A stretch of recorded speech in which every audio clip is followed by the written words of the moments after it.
Whoa, there could have been more human species throughout history than we used to think. In one place in East China, Hualongdong, scientists found the remains of a human who lived around 300,000 years ago. They found a jawbone and parts of the skull. They carefully studied these bones to compare them with the bones of other ancient and modern humans. The remains themselves weren't that unusual. We know our human family is really diverse and has been around for millions of years. You know our ancient relative called Australopithecus, right? These fellas lived in different parts of Africa, and they were known for walking on two legs, just like modern humans. But their brains and some other parts of their bodies made them more similar to apes. Their teeth are a good example of how they were like a mix of apes and modern humans. Their canine teeth were smaller than those of apes, but their back teeth were still larger than ours. There were different types of them. You can recognize some Paranthropus because of their big jaws and teeth.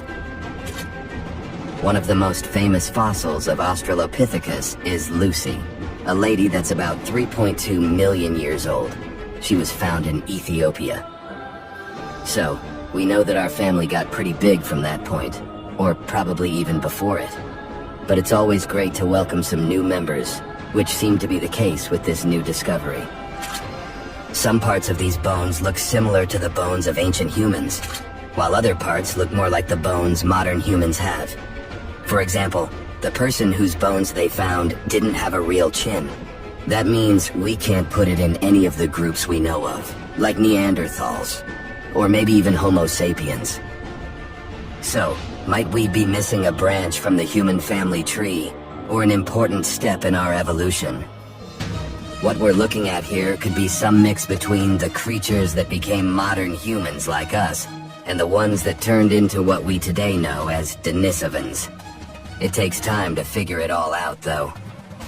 We hadn't known much about Denisovans either, until we found some of their bones in a cave in the mountains. These bones are really rare, and we only had a few pieces to analyze. But their genes told us a lot more about their past than their fossils. Different kinds of humans lived on this planet, but through time, they spread around. One group started living in Africa. Those are our kind, Homo sapiens. Another group went to Europe. That's how we got Neanderthals. But some of these ancient human groups moved all the way to Asia. That's where we can trace a new interesting kind, Denisovans. It seems they're cousins to both modern humans and Neanderthals. The three species actually shared a common ancestor about 765,000 years ago. It's still not clear why Neanderthals and Denisovans took different paths, but one theory says that it was mostly because the Arctic ice sheet expanded southward all the way to the Black Sea, cutting off Europe from Asia.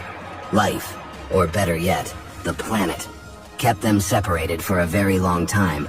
Plus, they kept changing places where they lived all the time, always looking for something better, like every other human species before and after them. But this didn't last forever.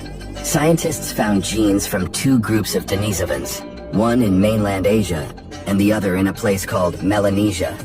So, not only did they have different groups within their populations, but it also seems that after thousands and thousands of years of developing independently, the members of these three populations, Neanderthal, Denisovans, and modern humans, somehow met again and spread all across the land. 5% of the Denisovan genome lives on, not in the area where scientists found their bones, but in people that live thousands of miles away in Southeast Asia. For instance, in Papua New Guinea. But scientists believe that the cave where they found the remains of Denisovans might be as far north as they had lived. It would have been way too cold for them to survive if they had gone further north. From there, they traveled as far south as Indonesia. This was possible because, during their time, sea levels were lower than today, so Indonesia was connected to mainland Asia. But they probably didn't make it to Australia, since it was still separated by water. These three groups mixed together, too. Scientists have found a bone of a girl who had a Neanderthal mom and a Denisovan dad. It's the only first-generation hybrid human we've discovered.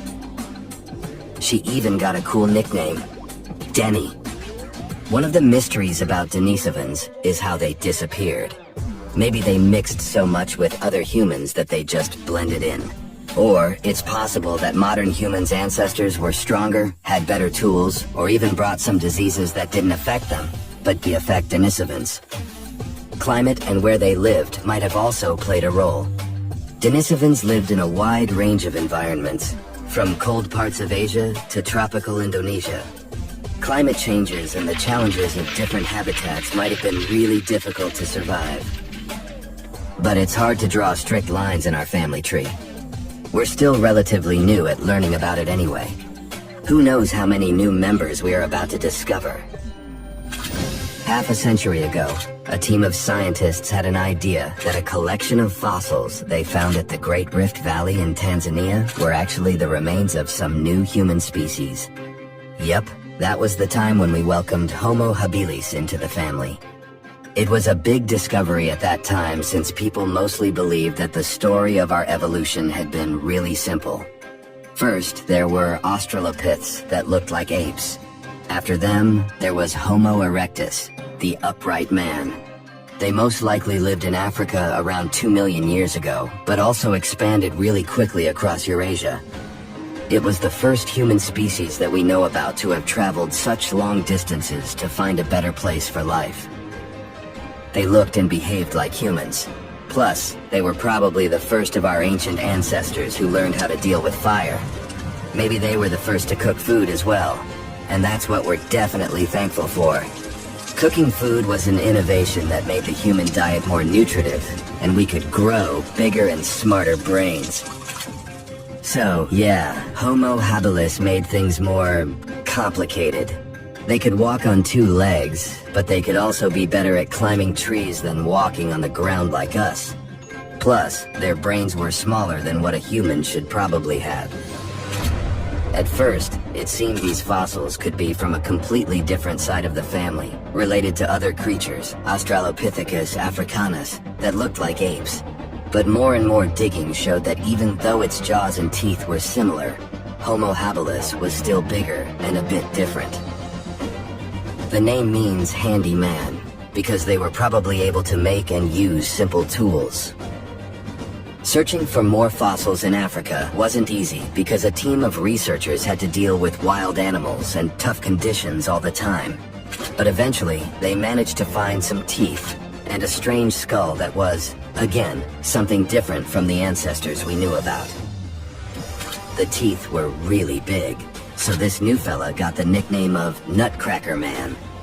For a long time, everyone believed this kind had evolved to eat hard foods. But the fossil teeth didn't show much damage, so they might have been eating food that was softer than we thought. This finding might help us understand how our teeth have been evolving through time, too. And right there, in the same layers of soil, where Nutcracker Man was lying, they found ancient stone tools. At first they thought those had belonged to Nutcracker, but as they kept digging, they found more fossils that didn't match Nutcracker Man.